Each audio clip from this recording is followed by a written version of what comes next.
A scene straight out of an action movie unfolded near the Kathaltoli-Maheshkhala industrial area, where a speeding vehicle went on a destructive rampage, injuring several people including school students before the driver managed to vanish.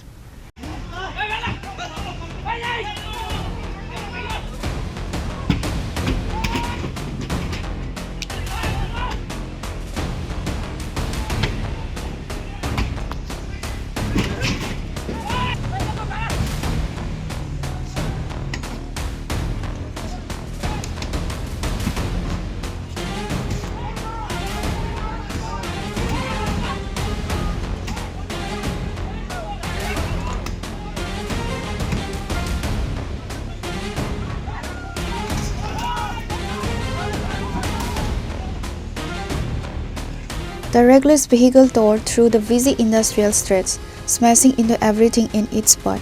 The impact on the high speed left several vehicles mangled, including multiple auto rickshaws, police jeepney, and private vehicles. Witnessing the carnage, an angry mob of locals and police personnel attempted to intercept the vehicle. Although they managed to vandalize the car in an attempt to stop it, the driver showed a desperate disregard for safety and sped away.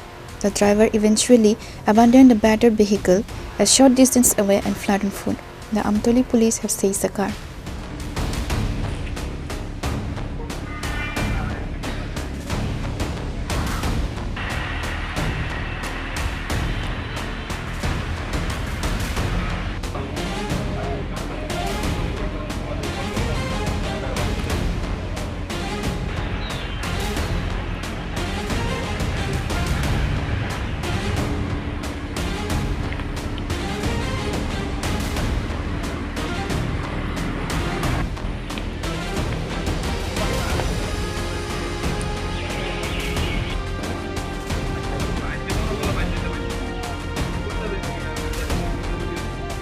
Pure report, Chini Khorang.